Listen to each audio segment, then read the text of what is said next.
credo.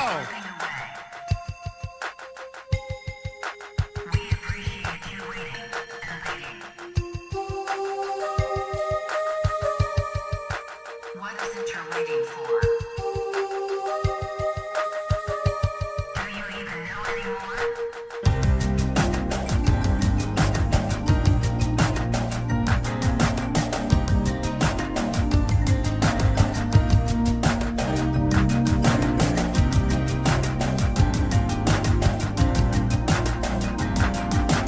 These are people who work hard, but no longer have a voice.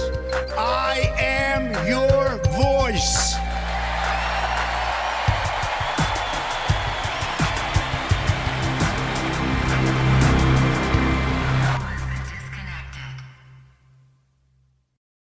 Hello, everybody, and welcome back to Red Eagle Politics. We're doing another live stream, as is usual, for a Sunday night. It's a great day, the 29th of June. A lot to cover for sure, and this will be the final stream of the month. And make sure you guys like the stream. Let's get to 100 before that face cam can come on. But regardless, before I put the face cam on, we hit a very important milestone, 220,000 subscribers on the YouTube channel.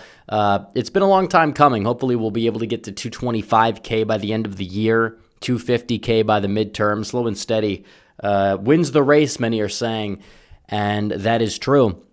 So with that like button, we got our goal. Let's keep those likes coming. Let's keep the subs coming as well. If you're new, hit that subscribe button. Let's get to 221,000 as soon as we possibly can, and we'll go from there. But it's great to be back. It's great to be here on a Sunday night, and we have a lot to cover. We have a lot to talk about. And Thom Tillis out of North Carolina, he has been bullied out of the Senate because this is a guy who has sat up here and done nothing except take the strangest position on plenty of issues. And he's not even taking the issues for the right reasons. Like, he's going up there for the big, beautiful bill. He was grandstanding about something about, oh, well, there's not enough, like, green energy subsidies or something like that. And it's like, okay, this guy's a Republican. He's in North Carolina. What exactly is he standing for? What exactly is he talking about? What is he doing? What voter base is he trying to appeal to? I can't tell. I can't tell who he's trying to appeal to. He has not really been taking the, I guess you would say, Trump side. He also has not been really anti-Trump either, to the point where he's going to placate a lot of independent voters next fall. And he's somebody who's always been this way, a spineless coward. He's been pro-mass immigration, open borders his entire career. He's an old guard Republican of the worst kind. And he's in a state, you know, the other senators, Ted Budd is pretty solid. Thom Tillis is the opposite of solid. This guy needs to go. He's become an electoral liability because I don't think he's going to win the election if he even stays in at this point, because of how much nonsense that he's been able to just engage himself in, whether it's this big landmark piece of legislation, which we'll be talking about later on in the stream, or just any other, you know, cabinet appointee. Oh, I'm not going to vote for them, but I always vote for them. It doesn't come off as authentic. He just seems like he's somebody who, you know, blows the way the wind does, but when it comes down to the important moments, he blows the wrong way every single time. And it's not a winning position for him, because MAGA is not a movement that is really going to want to turn out for this guy, but he's not really winning over independents. The independents don't like him. The Democrats don't like him. They sure as hell don't like him. He's somebody who's been a dope his entire career. He got by in 2014 because of luck, because you had, I don't know, black turnout levels not seen since black and white television in North Carolina. Okay, he was able to get by because of that. And then you also saw the fact that in 2020, his opponent was involved in a Mark Robinson-like scandal. Maybe not as egregious, but, he had Cal Cunningham. I'm a family values Democrat, he would say. And then it turns out that he's out there and he's engaging in affairs and it gets leaked and it's all true. And he wasn't able to really recover from that. And even then, Tillis was on track to lose until that scandal. He was. He's not a strong candidate whatsoever. Now, we could talk about the replacements and what needs to happen in North Carolina, and we'll talk about that. But this is a guy who, A, is a rhino, and B, is not electable. Rhino does not mean electable. These are misconceptions. It's true that in a swing state, you might not be able to run the same candidate that you can get away with running in Montana or Idaho or North Dakota. The problem is those Republican parties are putting up weak candidates as well. Like, they're not putting up, you don't get a Josh Hawley every single chance you get. You get John Boozmans in Arkansas. You get Tim Scotts in South Carolina. You get people that can toe the party line enough. They're not going to make headlines, but they're not exactly fully there. And if push comes to shove, if their state was competitive, they would be zooming to the left in terms of how they vote in their voting record in many ways on key important issues. Mainly immigration is one of them. It's not like the old issues. It's not just about guns and abortion anymore. I mean, those are issues that are still prevalent, don't get me wrong, but the main issues that are defining the realignment are independent of that. You're talking about making sure that we can have a more nationalistic policy, both in regards to immigration and the economy. That's what separated Donald Trump from the pack. Thom Tillis is a part of that pack. He'll, play nice, and they'll try to misrepresent Trump and what his victories have stood for and what, makes MAGA or whatever. But at the end of the day, these people are useless. And in many cases, it's a different one every time. If somebody doesn't hold up a bill, somebody else will. It's like they're playing musical chairs with rhinos, musical rhinos or something like that. I don't even know what you want to call it, but this guy's not electable to begin with if you look at his track record. I mean, just look at it. All right, 2014, barely gets by with a high third-party vote share against an incumbent who only was able to coast by in the 2008 environment in Kay Hagan. Rest in peace, whatever you want to say. But either way, that's the only reason why I was able to win the first place is 2014. Black turnout was abysmal. Young turnout was abysmal. You had the perfect storm for any Republican victory in a state like Virginia, which you almost won in the Senate, and third party screwed Republicans there. In Colorado, they won. They won in North Carolina by, I think, less than they won in Colorado against a member of the Udall family nonetheless, which is a very high-profile name in the Southwest. And it wasn't able to be done. It wasn't able to be accomplished in North Carolina at the same capacity that it was able to be accomplished in a state like Colorado. So you have that. And on top of it, you look at this. This is a guy who was becoming hated by everybody. Everyone hated him. And by the way, he only won by 1.8% in 2020 in a miracle finish. If it was not for that scandal, which a MAGA journalist found out of nowhere, Republicans couldn't do it to save their lives. People are like, well, Thom Tillis is the king of opposition research. Really, he didn't even conduct the research. He was given a gift he didn't even deserve. Now, I'm glad he won and the Democrats don't have the Senate seat. That's true. Two things can be true, but I'm also glad that he's retiring because this guy's not some electoral juggernaut. If anything, he was on track to lose. Now we have to find a solid replacement. You can't put up Mark Robinson again in North Carolina and expect him to go out there and win. He might try to run. I don't think the Republican Party electorate in the primary is going to be dumb enough to nominate that guy after he got embarrassed by 15 points. You saw what happened to Roy Moore when he tried running in Alabama again.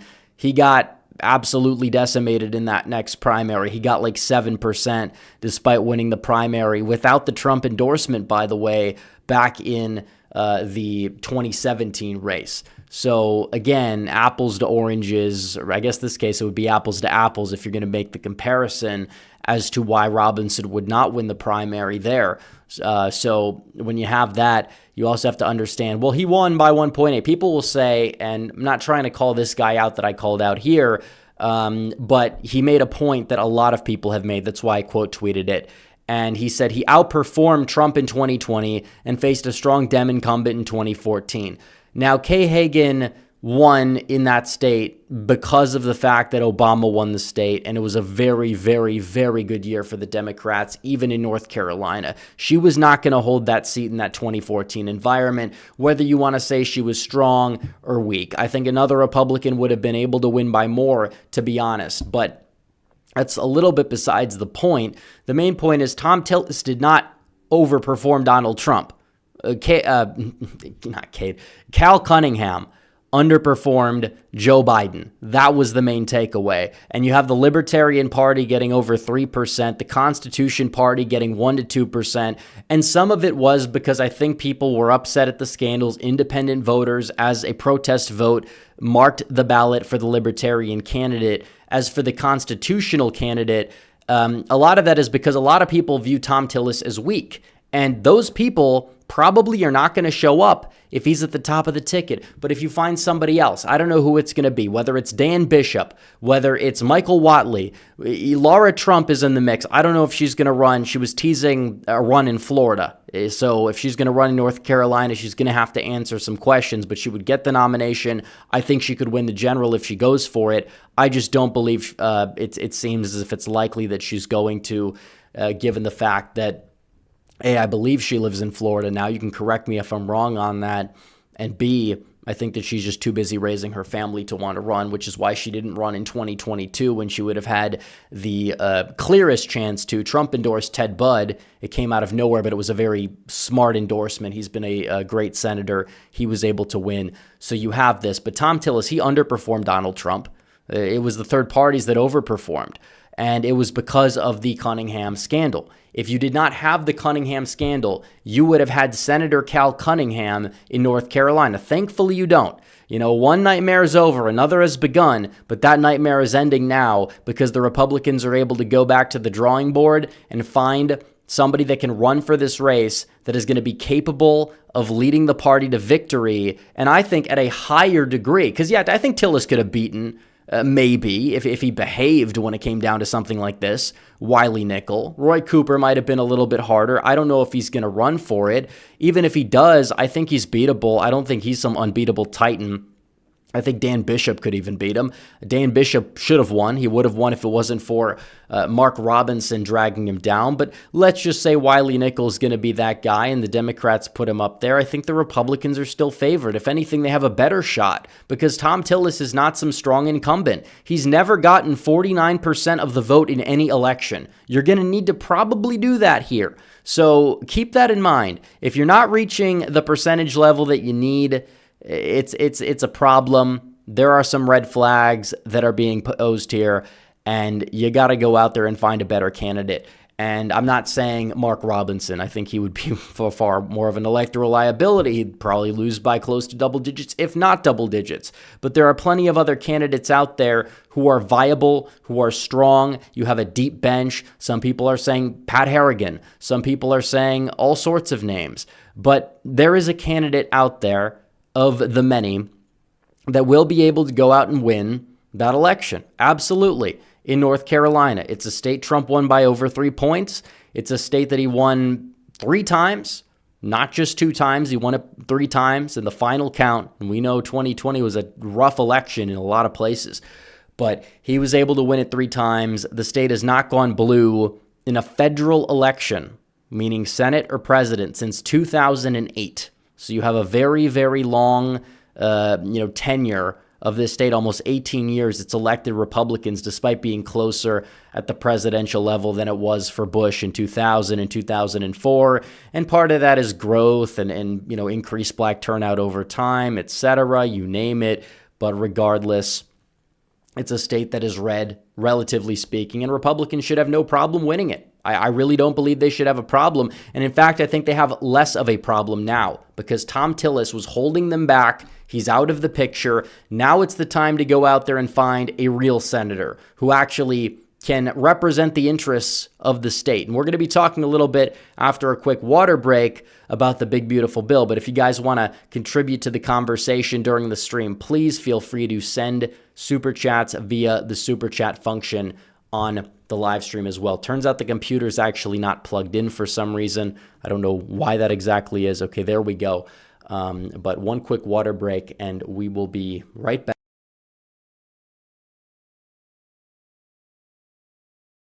So Thom Tillis, and part of this was the big, beautiful bill, because he was not able to get on board with it. Now it has cleared another key hurdle because we're getting closer. They want it on Trump's desk by the 4th. I don't know if we're going to get that. But what we do know is that there is a massive, massive step in the right direction here. because you look at this and, well, we'll get to that in a second, but it's important because the Senate has moved forward on its final vote, or towards the final vote. Ron Johnson actually voting for it. Not entirely sure if he'll vote for it on the floor, but you can afford to lose one more senator. Lisa Murkowski has voted for it. Susan Collins has voted for it in terms of advancing it to the floor. Thom Tillis and Rand Paul have voted against it. And here's the deal. Rand Paul will hold up the government. He'll hold up tax cuts as a so-called libertarian because the bill's not perfect, he says. And this is the problem with the principles crowd. Ron Johnson's probably not running for re-election. He joins in. It's ridiculous. You have Thom Tillis doing the same thing. Even Susan Collins understands that it's smart here. She understands that it's the smart move politically. And she's running in Maine. She's probably going to win in Maine in 2026. But Susan Collins, one of the biggest rhinos, but you give her a little bit of a pass because she does stuff like that. Thom Tillis is in effect more of a rhino, despite being in a state that is 10 points to the right of Maine, where Susan Collins is up for re-election. This is why I'm telling people primarying Susan Collins, whether you like her or don't like her, is a massive waste of time, especially because we're trying to really just pad our majorities here. Murkowski is a whole nother problem. I don't care how she votes on this bill. She needs to go. But this bill has undergone some changes, and some of it was undone, but you have a lot of it because of this person they call the parliamentarian, who is a big disaster. She is a disgrace. She goes out there and guts important parts of the bill, like defunding Medicare, Medicaid for non-citizens, for people who should not have it, for illegal aliens. She's citing, nobody elected this woman, and John Thune just sits back there and says, oh, it's procedural, it's part of the business. This is the problem with the political class. They will cling to things like that. Oh, we have to have a parliamentarian. It's not in the Constitution. There's no parliamentarian. They'll cling to things that prevent them from winning. That's what they do. And it's ridiculous. Now, they did find a workaround where they put it back in the bill, kind of. Okay, they found a way to put it back in. But it's ridiculous that it had to come to this in the first place. Nobody elected a parliamentarian. A lot of people probably don't even know what a parliamentarian is. But you have this liberal individual who is striking parts out of the bill that are wildly popular. Like, your taxpayer dollars should not be going to medical insurance for illegal aliens. I think everybody should agree with that. In fact, that's why Democrats will deny it happens, just so they can get the upper hand. That's how unpopular it is. It's so bad, the Democrats don't even want to defend it. They just want to deny it, even though it's there. It's like, okay, well, if it's not a problem, then why would you be against cutting it? Then they give no answer. So, again, now it's back in the bill. They found a workaround. We do know that. They bypassed it with and something that would comply with this so-called Byrd rule. Again, not in the Constitution anywhere, by the way, which kind of allows it to, I guess, reduce the limits of whatever health insurance is going to be given out, whatever government benefits are going to be given out. So, again, you have people that want to dilute parts of the bill. Now, the Senate is going to change the bill, and they're going to, have to pass it, kick it back to the House, and then if the House approves, it'll go to Trump's desk. That's how this works. And some of the changes that the Senate made to the bill are positive, and some of the changes are a little bit iffy. But again, the original bill, there was really not a lot wrong with it. There was no reason to have any Republicans defect, but you had weak Republicans and grandstanding Republicans decide to manipulate reality to fit the narrative of the left. That, oh, this bill is going to deplete our tax revenue. The same CBO that even under Biden had to come out and basically apologize for being wrong about the first tax bill that Donald Trump passed. So, again, these are not people that you should rely on as a crutch And again, they use the baselines of the pre-Tax Cut Act, and they're still wrong. And they go out there and they ignore the reduction of benefits, the $2 trillion spending cut. They'll completely ignore that when they discuss about how it impacts the debt. They ignore the possibility for the GDP growth, which again would lead to investment, increased revenues, just like you saw with the Tax Cuts and Jobs Act. You saw revenues increase, even though you did see spending increase more, and that's a problem. This bill actually provides a cut. It does provide a cut. Now, some of the promises are not perfect. I understand that. I personally would like to see maybe the House will find a way to strike another balance, and they could find that. Either way, you look at what the changes are to Medicaid. They are kind of introducing stricter work requirements, which are now like 80 hours a month, which again, I don't think is that much of a problem. Some people are upset with that, but 80 hours a month is 20 hours a week or less, or you have to be seeking employment. That's not that bad. Most people will work at least 20 hours. Now, if you're not able-bodied, you're exempt. So keep that in mind. It's not like they're being cruel to people. I know the Democrats are going to try to run on that in 2026, but good luck trying when you don't have any money to run on, which could change.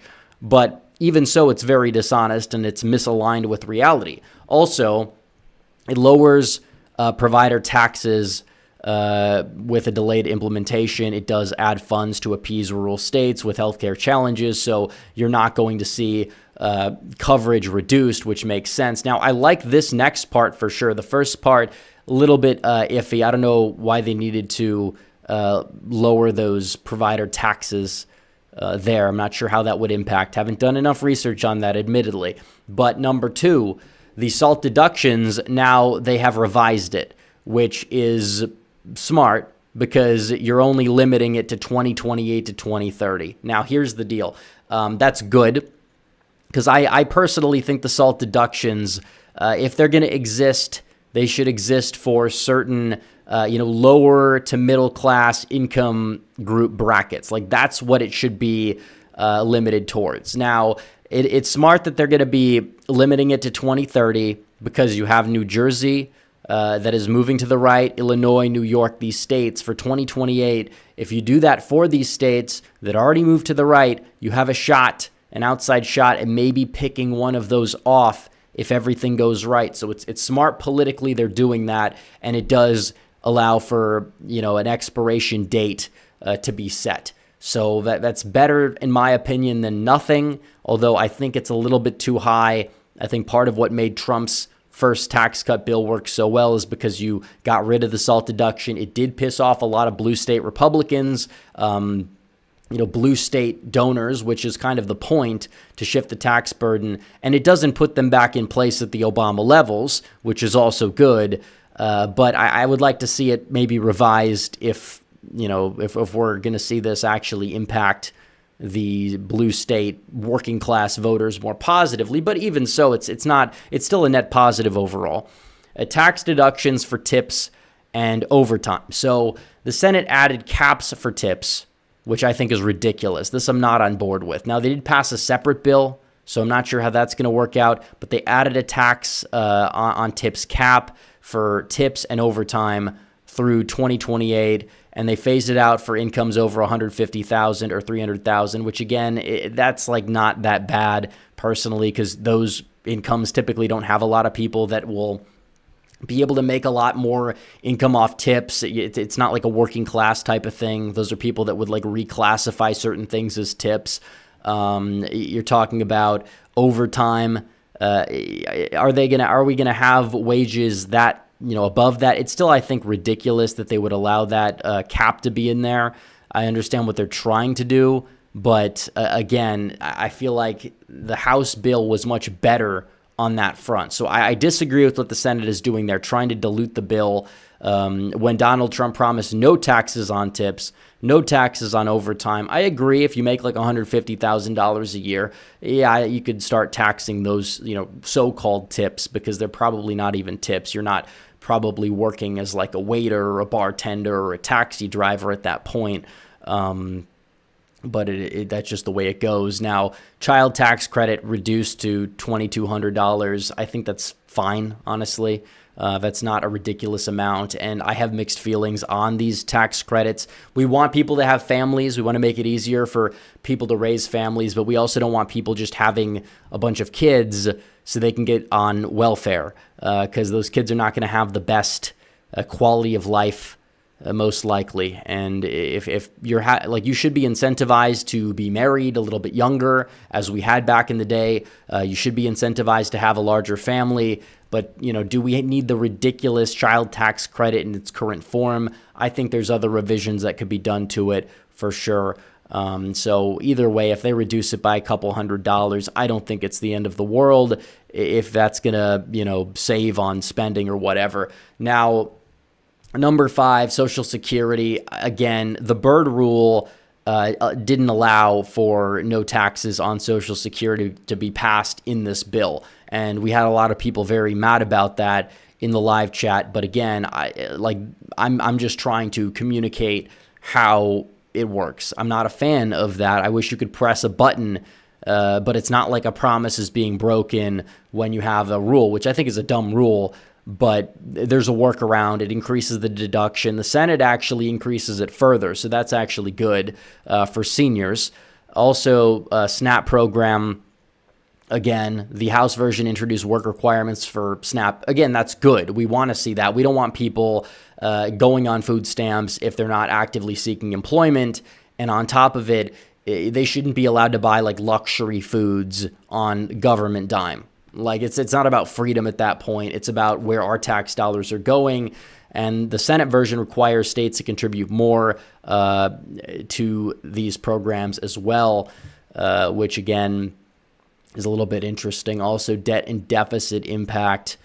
So the Senate does increase the debt ceiling. I think it's a little bit unnecessary that you have there. So either way, it does seem as if the bill there's some mild tweaks, some positive tweaks, some negative tweaks. We'll see what happens in the House.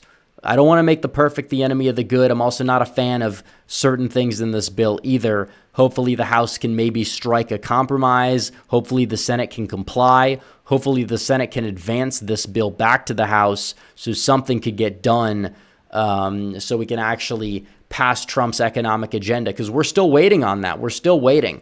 But you have too many people in the Republican Party that don't want to win. If it's not perfect, they don't want to win. They don't want to pass it. Rand Paul, Thom Tillis, he's gone now. He's going to be gone soon. That's good. Maybe he doesn't like the illegal aliens thing, because he was one of the people. He said, no, Trump cannot, in his first term, declare an emergency at the border, because that's an awful thing to do for some reason or another. But it was a problem. You had an emergency at the border. It was a very big emergency that you had, and he was able to stop it. Now, under Biden, it got worse because Biden took away a lot of those provisions on day one. Then you had the border crisis. Now we don't have any border crossings because Trump's back in. You have 1 million deportations, including self-deportations. It's even more than that when you look in the economic data. Things are going well. They're going well, but you need to extend these tax cuts further, because otherwise you're increasing taxes several $1,000s a year in the middle class. It's not about the wealthy. The wealthy, they find the loopholes. That's a whole nother problem. The middle class is going to suffer. The family making $80,000 a year is going to suffer the most because of this. They're going to have to pay several $1,000s more plus in taxes. You could spare me your misleading graphs on MSNBC that are wrong. If you look at what it does, work requirements for Medicaid are good, in my opinion. It's happened in many states across the country. Those states are still insured. That's fine. So long as people are actively seeking employment, I don't have a problem with it. So long as people are, American citizens, then that's good. But you can't have illegal aliens and government benefits, and you should be punishing states that allow that to happen. They shouldn't be allowing it. They're coddling foreigners. It's treason. In a way, it's treason. In any normal society, that would be considered treason. But no, that's popular now in some cases across these states like California, Oregon, New York. They're trying to do that. You have the far left guy. He's now probably going to be elected mayor. He won the primary. So you have all this stuff going on. that is just insane. So we're going to be getting to the super chats, but really quickly, I did want to touch base on this one tweet, which shows how delusional the Democrats are about the midterms. So we'll look at this in a second.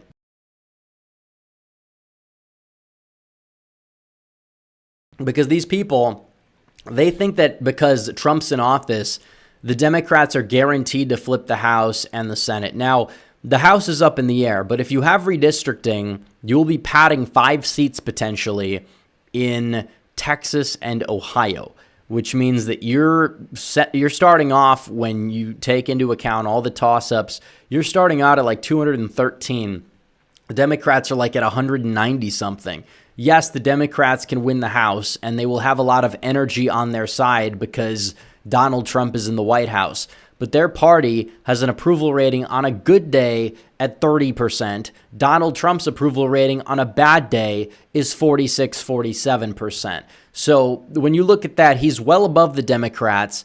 Democrats will be able to win some of those double haters. That's true. But it's like, guys, you got to understand this here. You have a House map that is not like 2018. It is very, very narrow for either side. And you're already having a higher floor than the opposition. You need to win 5 out of like 20 swing districts. The Democrats are going to need to win like 16 of those same districts in order to go out there and retake the House, especially if you redraw. If you don't redraw, Democrats, you could say, are favored. I don't think they're favored by much, especially now Don Bacon's retired. That's true. And again, if Republicans win the House, I would say that could be addition by subtraction, depending on how much they win the House by. And I don't think that seat is necessarily gone. It is much redder down ballot, depending on the year Republicans have. I think they have a shot.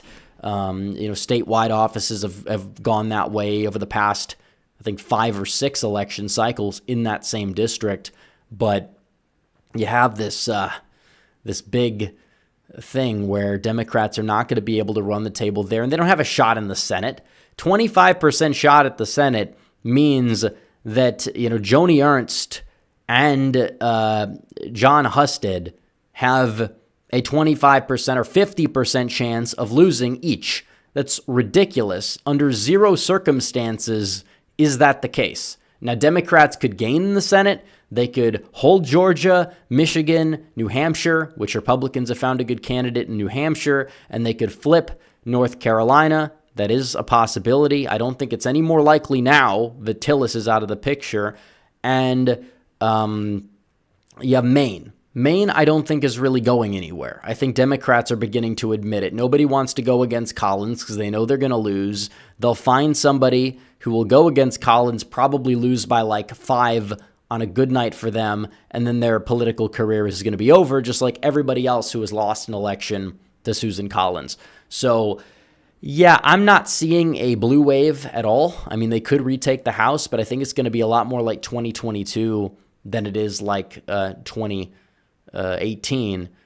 And on top of it, I think it's important to note that if the Congress can just do their job and pass Trump's agenda while just understanding that it's popular and common sense and the bill would work, I don't know what the hell they're waiting for. Again, I like the reductions that they made to the SALT deductions, because I think they were a little bit too lofty in the House, and I think a lot of that was because of the New York delegation and their input, and New Jersey and all that. But now that it's in the Senate, I think that they need to pass at least that. I mean, that's a good addition. Some of the additions I'm not a big fan of. I would like to see either you get the no tax on tips thing passed standalone, or you just make sure that the bill actually has no taxes on tips for those who are making less than $150,000 a year. It would just make sense to me, because that's what Trump campaigned on. That's what they need to get done. The Social Security deduction thing, I'm okay with. But if you're promising no taxes on tips and overtime for like under $100,000 a year, that just should mean no taxes on tips and no taxes on overtime. It shouldn't mean anything else. So we have that, and we will go to the super chats because we have 780 live viewers. That is a lot of viewers here. I know it's past midnight on the East Coast, but everybody is, everyone's just hyped up for the Thom Tillis retirement party. Tucson Paleocon for 10 says, I convinced 3 of my Democrat friends in New York City to vote for Mamdani, Zoran, as we like to say, over Cuomo, L or W. Well, the accelerationist mindset would show that's a W. If you live in New York itself, it's an L, but you're only probably buying time. If you have Zoran, there's a much higher chance you get a Mayor Eric Adams for 1. For 2, if Zoran wins, a lot of people will start to wake up and realize how insane this guy is. And New York will get worse, don't get me wrong, but you will probably see the effect continue of liberals, or I guess you would say not liberals, but conservatives leaving New York, but New York still somehow getting redder in some way, shape, or form. And if that can continue, I think it would be a win, because I think it would actually cause a lot of people to wake up, because that guy he's crazy. XJ Cherokee Bear for 2 says, serves Tillis right. American Nerd 1776 says, who should run in North Carolina now? Laura Trump. I kind of covered this already. I don't know who's going to run. We'll wait and see which candidates decide to jump in. I don't know if she's going to go for it. Again, I think she lives in Florida now. I'm not sure if she would want to go for it. She's raising her family.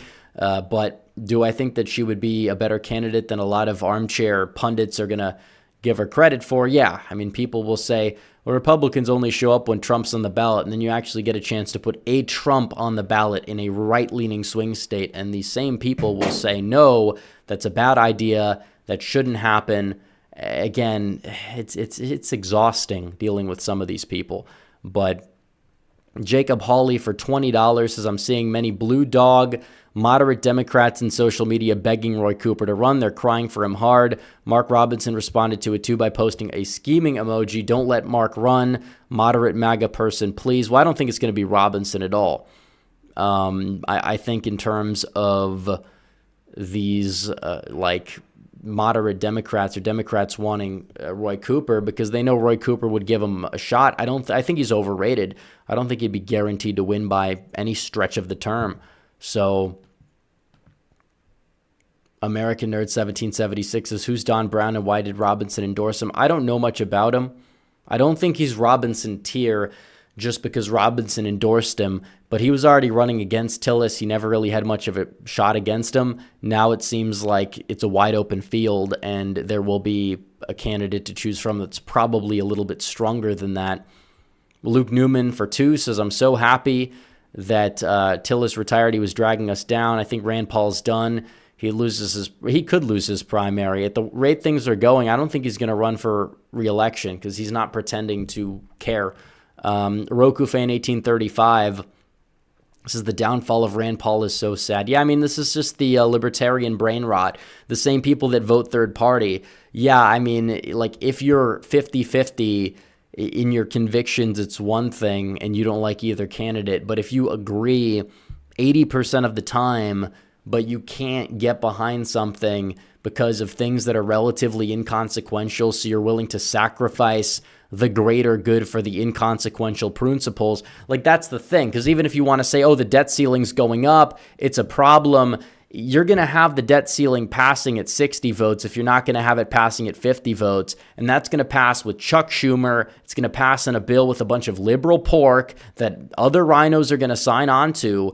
And that's just going to be 20 times worse, 30,000 times worse even than what you're doing right now. So you could say, I'm not a fan of every part, but it's the strategic thing to do if you actually care and you actually can see the big picture and you don't want to just be some grandstander that's going to sit up here and say, no, this is horrible. This is the worst thing ever. Even though I agree with 90% of it, it's like, come on. The bill has the largest discretionary spending cut that you possibly could or mandatory, spending cut that you possibly could have and you've seen in decades. But no, it's a problem now for one reason or another. John Waffle says Laura Trump did go to NC State and grew up there. I know that. Ray K for 5 says no tax on overtime was passed in the House with no cap after going to the Senate. I believe there's a $12,500 cap. Is there time for this to change? I would hope the House could find a way to apply pressure or, kick it back and forth a little bit because that's not what the voters were promised. That's ridiculous. Jet Politics is best and worst case scenario if Trump endorses Adams. Well, I don't know. Trump might do the 4D chess and endorse Zoran because he wants to cause chaos. He wants to have fun. If he endorses Adams, Trump still lost New York City by 40 points. So him getting involved in general, I don't think would necessarily help Adams. So why would he get involved on his behalf? I think he might let other people get involved. People like Lee Zeldin could get involved. Some less controversial names and figures could get involved. But I don't think Trump wants that mayoral race to be about him if he wants Adams to win. Because if it is, then guess what's going to happen? Eric Adams is going to lose. Even if it's by a 20-point margin, he's still going to lose. Because New York City still voted for Kamala Harris like 60-something to 30-something. It was a historically great performance for Donald Trump. I don't even think he cracked 20% back in 2016, but now he's almost doubling his percent. Like, that's great. We love to see it, but still, you kind of got to lay low when it comes down to something like an endorsement in a race like that. When it's if New York City was a state, if you want to look at New York City in its election results, if we could maybe see this, hold on, if I could pull this up. Let's see, New York City results. Yeah, he still lost it by 38 points. California, he only lost by 20 points for comparison. I think Vermont was closer, believe it or not, than a state like New York. So if it was a state, it would be one of the bluest in the country. You got to be smart. You can't be getting involved if you actually want Adams to win, at least on Adams' behalf. J.R. Williams for 5 says, if Dems ever gain control again, the filibuster will be gone. Get rid of it now. Pass the SAVE Act, no money for sanctuary cities, revise the census, and they won't win for years. I agree. But I do think that it's important to note that they might want to wait until they get an expanded majority to do that, so Democrats can't effectively campaign on it, run the table ahead of 28. But again, I think they might as well just you got to get rid of it sooner than later, because stuff like this is going to happen. 50 seats is all you need. But to be fair, we're struggling to get to 50 when it comes to a bill like this. So Thom Ottos' House, BBB is good, not great. Should cut SALT and tax exemptions for rich liberals and end all Biden spending. But the Senate, yeah, I agree. The Senate version is a bit of a downgrade. So hopefully they can kick it back and forth a little bit if possible. Bolden T says Trump needs to support the Short Act. I believe that's for like stock trading. I could be wrong about that. Roku Fan 1835 says those poor Senate clerks had to waste so much time. Exactly. LinRx 52 for 10 says your opinion on the AI provision. People are complaining about a 10-year ban on regulations. Well, I think it's just saying that it's not going to be at the state level. And you could say that could be a positive thing, because California might find a way to make AI a little bit more weaponized. And a state like Kentucky, for example, might want to do the opposite. But if it's at the federal level, it's kind of more grounded. So it's going to be something of debate. But if you have these like radical Democrat states with that provision, they could possibly do things with AI in a way that would be not really all that solid. So I think that there is an argument for and against it for sure. I have question marks, but like I can understand where they're coming from. Tyler for 5 says, sorry if someone asked this, but do you think there's a chance Cornyn drops out? Or I think he could lose the primary, absolutely. Dropping out, I think, is a little bit unlikely at this point, but you never know. Tillis was going to run for it. He didn't run. Cornyn, could he be next? I think it'd be great. Tom Otto for 5 says, with Wisconsin not redrawing, Ohio and Texas likely redrawing, and SCOTUS possibly overturning Section 2 of VRA in the fall, how many seats do we realistically net? Well, if that happens, I think the House stays red, because the DEI districts in Louisiana and Alabama are going to be just wiped away, and maybe even then you could start to see even more Republican districts in places you wouldn't really have imagined, because they're making maps be drawn based on race, and it only goes one way. You'll never get a white district in Nevada or New Mexico or California. You're not going to have those set numbers, but it's an outdated provision, and it's affirmative action is what it is. It's a DEI provision. It should have never been there in the first place. But it stayed for how many years? It's been a thing for 60 years. And what has come of it exactly? You have plenty of House districts in places you shouldn't have House districts in. So, again, let's see. James H. says, do you think the House is cooked in 26? I don't think it's cooked at all. I think it's like 50-50. John Waffles says, a Mamandi victory will anger the Polish vote and many will move to Pennsylvania. Well, many already live there.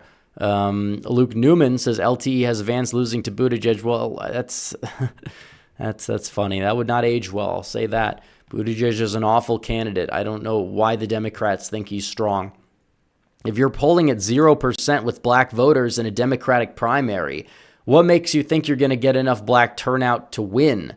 You're not going to win Georgia or North Carolina. You're not winning Arizona or Nevada. He's not popular with Hispanics either. So, Republicans just have to win one of those three Rust Belt states. I think they'd win all three against Pete Buttigieg. If he was going to win one, I'd say Wisconsin.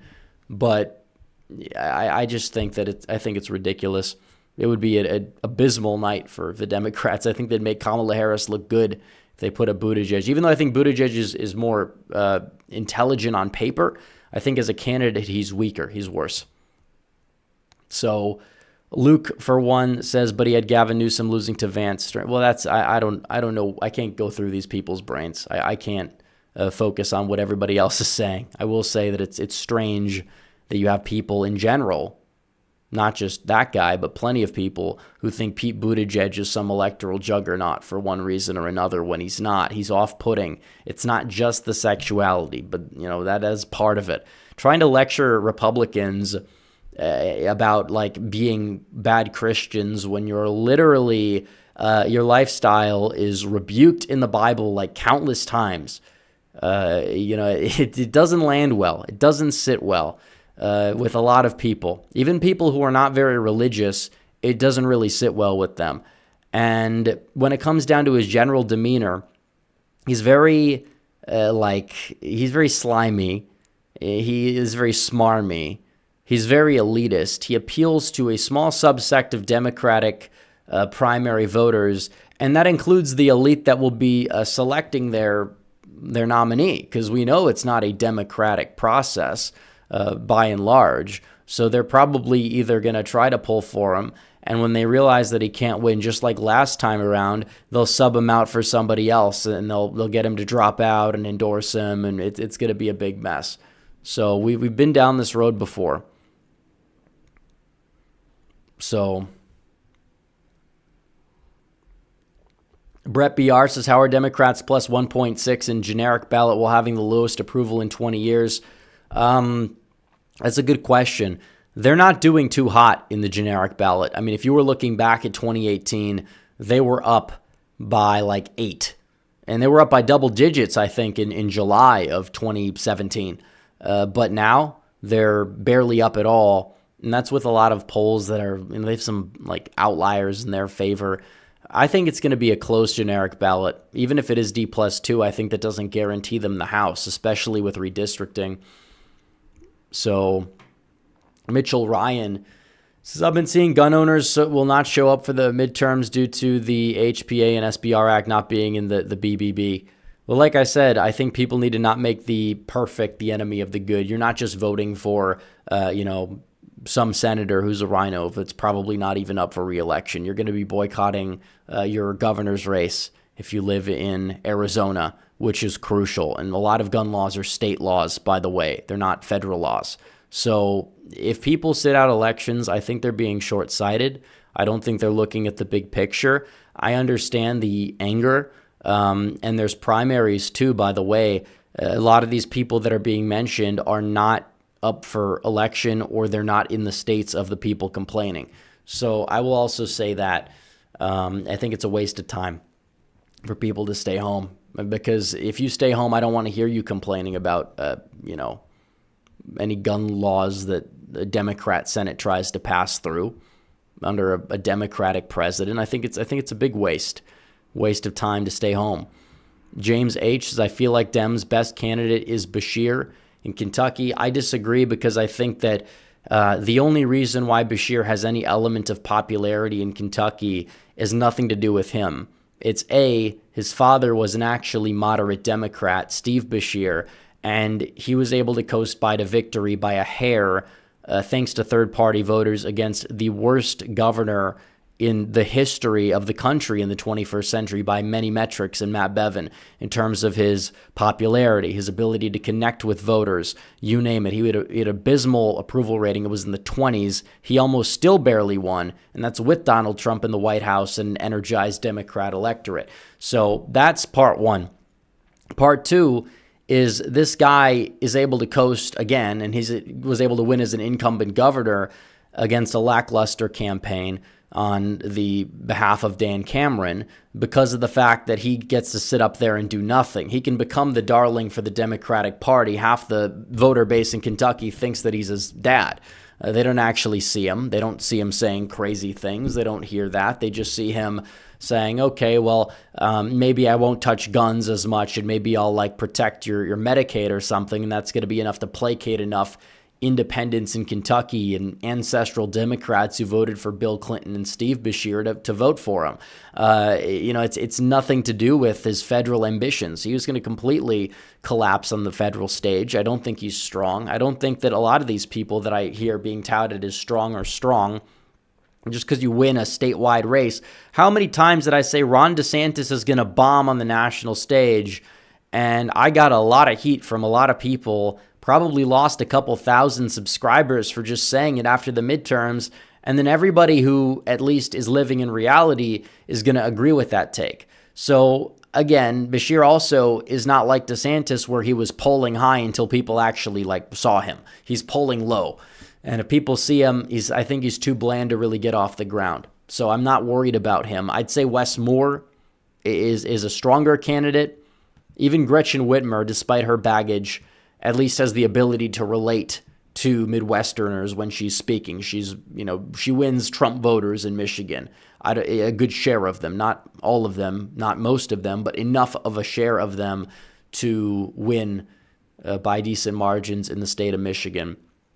So if she's able to do that and she's on the ticket, it's different because she has that appeal. People see her. They know her as a personality. Somebody like Josh Shapiro, a little bit less so. I think he's never really faced any serious opposition, and I think Whitmer is overrated too. She wouldn't win Michigan by 10 if she was at the top of the ticket. I think Shapiro, he's better than some of these people, but again, I think he would struggle in Michigan as well. I mean, you're talking about a former IDF soldier trying to win over Muslim voters who are not happy with Israel, and then a lot of them stayed home. Some of them even voted for Trump in Dearborn because of that, because they thought, even though Trump likes Israel, that he's like the peace candidate, and it's a coalition that Trump was able to build that I don't think anybody else could have ever built, ever. But Shapiro, he's not going to appeal to them.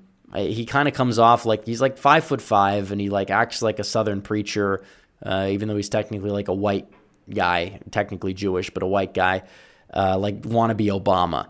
Again, these things matter when it comes down to the actual voters. You're talking about a big electorate. It's not so much about policy. Policy matters, but the vibes also do matter.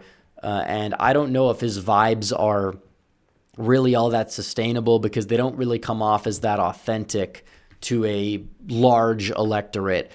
And I think that Newsom is probably, even though talk about inauthenticity, Democrats might say, oh, he's the most electable choice, and they might galvanize their support behind him. And he will do well among black voters against a Pete Buttigieg in a primary. He'll sweep the South.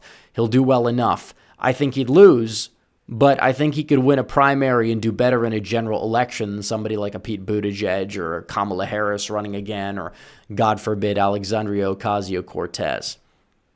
So, and Luke Newman says it well. He's a Nepo baby, won't win the primary. Exactly. James H. says, do you like Fetterman? I feel like he's the sanest Democrat. He's entertaining. I don't really think he's that, the sanest Democrat is not saying much.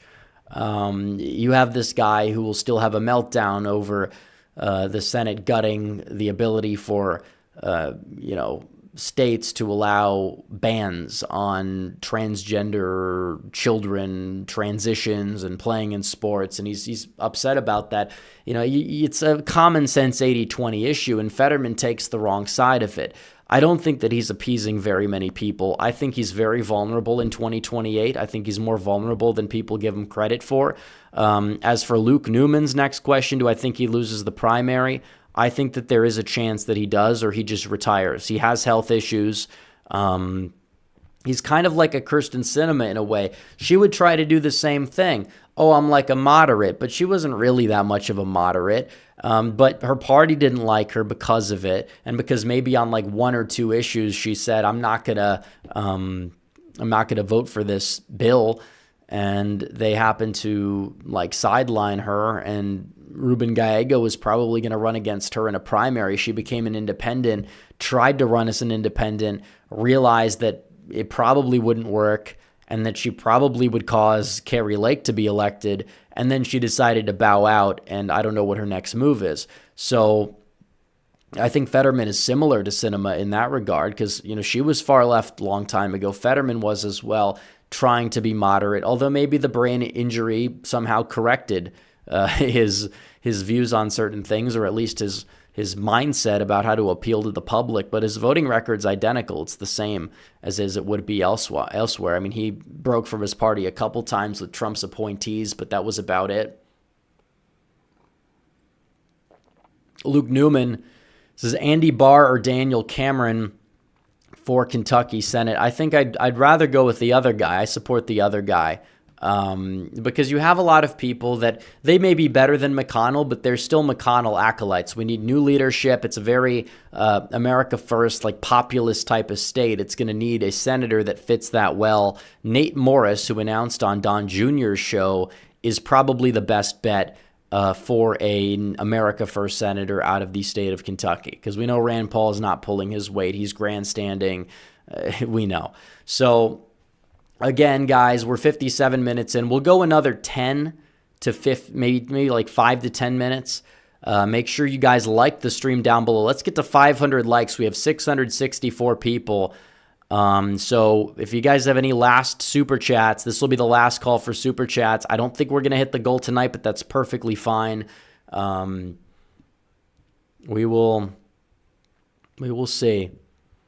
But we have the midterms coming up. You have a lot of bad takes as usual on the Democrat side. I don't think it's going to be a cakewalk for either side in the House, but the Senate is not going to flip. There's no path. The Democrats will try.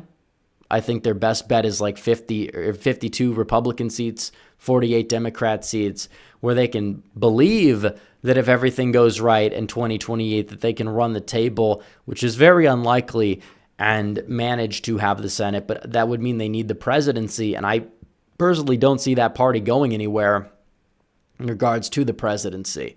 So when you have people actually showing up in a higher turnout electorate, it's not good for the Democrats. And even in a midterm year, in some places, if the turnout is up enough, you might have a slightly more college-educated electorate that benefits Democrats. But again, it's not going to be like a 2018.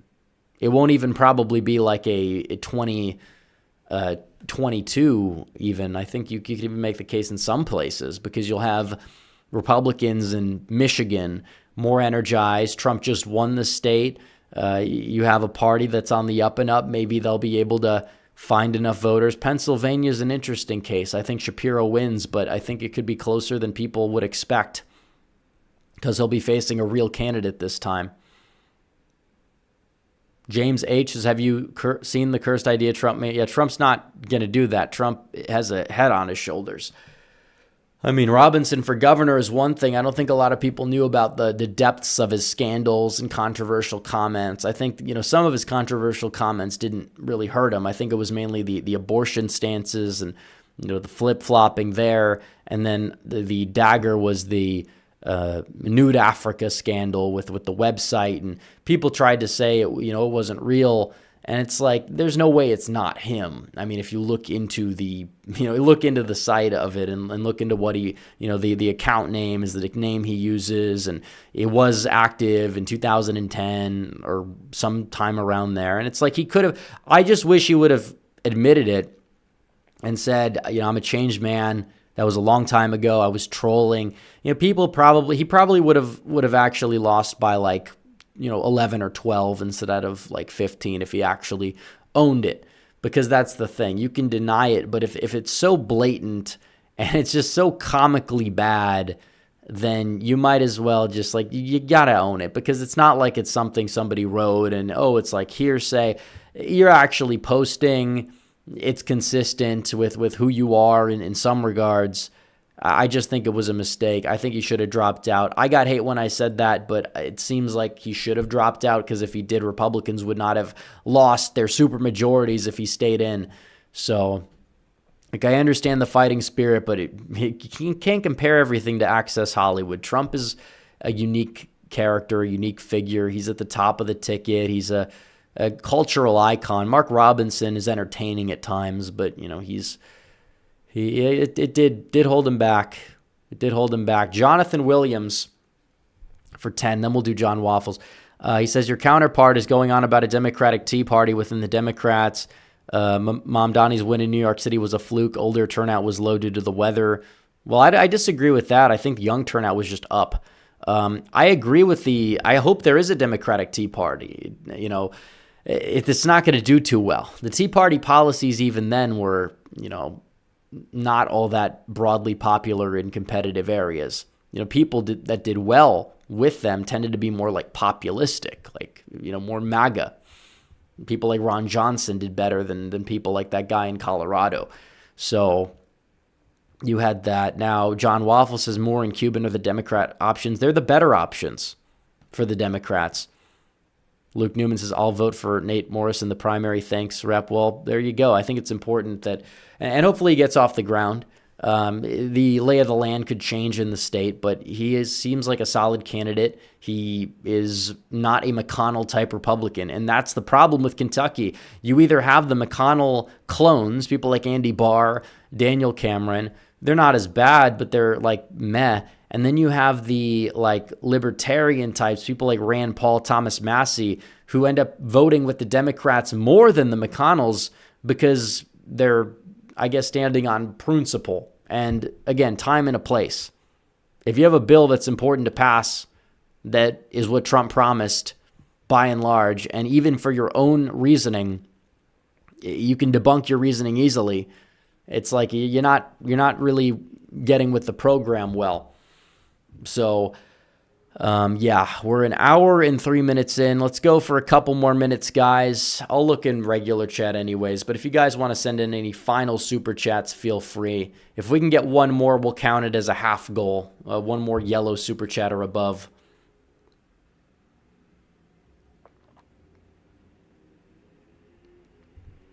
Someone said Morris's campaign has been trash. Well, isn't he like a garbage man, though?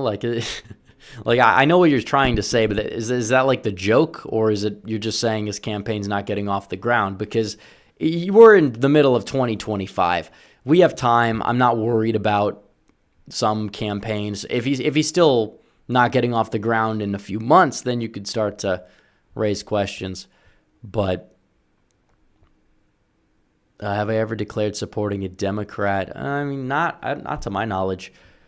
Like, there's some people who I really despise that if they lost, I wouldn't shed a tear, but like actively supporting somebody on the other side is a no-no in my book. I think the South Carolina 2008 Senate race would be an example of a Democrat who is objectively better than a Republican.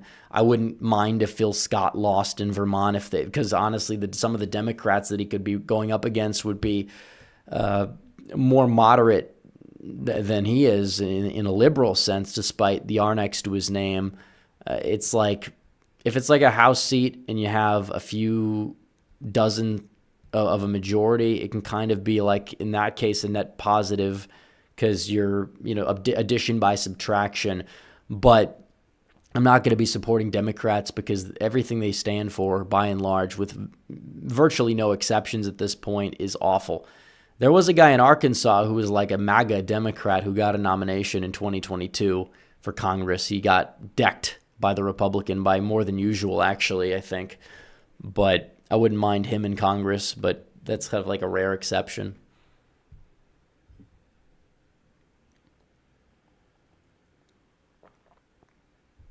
So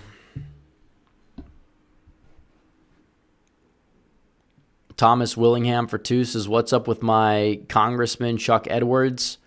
I don't know much about him. Is he the guy who primaried out Cawthorn? I don't think he's running for office. Jonathan Williams says Mayor Adams is the last common sense Dem. Well, I don't even know if he's that much common sense. I think he just will verbally, because I think actions speak louder than words. I think rhetoric is important, especially if you're like a national figure. Rhetoric plays a role. But if you're just going to be like, we have too many illegals, it's better than nothing. But like, are you actually actively doing anything to push back? Are you actually trying to reroute them into the neighborhoods of the elites? Which, again, I have mixed feelings about the whole, like, DeSantis, Abbott, send them deeper into the country sort of thing. But if that's all you can do, and it actually gets them deported, it would be one thing. But ideally, you find a way to cooperate with ICE now and get them deported. I don't know if Eric Adams is necessarily doing that to the full capacity. But Zoran is crazy.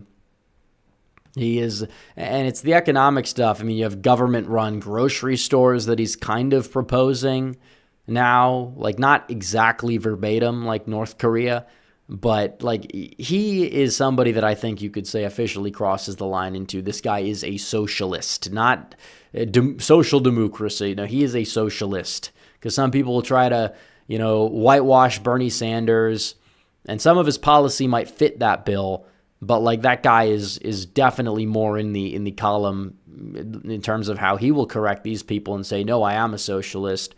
Zoran, by rhetoric, by policy, tends to be a socialist of sorts. That's why he's galvanized the far left. And it did help him that Andrew Cuomo was his opponent. I mean, that was a big help. A massive help. But I don't know. Would you want to see a Sliwa Adams unity thing? I mean, I would like to see it 1v1. I would rather have Adams be mayor, most likely for the sake of New York, because I think he would work with Trump to get things done, even if it's in exchange for a pardon. That's how politics works. And if he does that, I think he'd go down as a very good mayor. But I don't know. All right, guys, you got to just chill out. Guys, and chat, please, again. We don't want another mod crisis like last Sunday. Let's chill out. I don't want to take any wrenches away. Hopefully we don't have to do that today. I don't think we will. Dickie Spaz for 5 says Hobbs has been abysmal. We have to get rid of her in the election. Well, I think there's a good shot. Arizona is not the same Arizona that elected her the first time. You have much more Republicans in the registration. I think you could make the case that this is the cycle where, you're going to see an incumbent governor lose, and it's going to be a Democrat. And I think because her approvals are just abysmal, and you're running a strong candidate possibly in Biggs, Robeson has become awful. I think even the initial backers of her are starting to see it, including Donald Trump, which is why he co-endorsed Biggs, which is basically his way of taking the endorsement away from her. So, I mean, she's just not a great governor, and I think that Hobbs is going to go down. And I think that as for other incumbents that could lose, maybe Evers in Wisconsin could go down. I mean, there's plenty of other possible, I don't think Shapiro's touchable, but like of incumbent governors, I say they rarely lose unless they're unpopular. In the case of Wisconsin, if you're running for a third term, your odds are against you in most cases. I don't think that the Joe Biden of Wisconsin's the exception to that rule. And I think that in terms of Arizona, that's the state you flip from an incumbent Democrat to a Republican. I think Kansas can flip red because it's an open seat. I think it will. I think Michigan, because it's a three-way race and you have John James running, could also flip. So there's plenty of opportunities there. And it helps out down ballot if 2022 was any sort of indication of how these things are going to go. So I think we're going to wrap it up, guys. It's been a great stream. It's been a great hour and 10 minutes, but we will wrap the show up. So anyways, guys, before I go, like the stream, hit that bell, hit that subscribe button. down below, and I will see you guys in the next one. Red Eagle, out.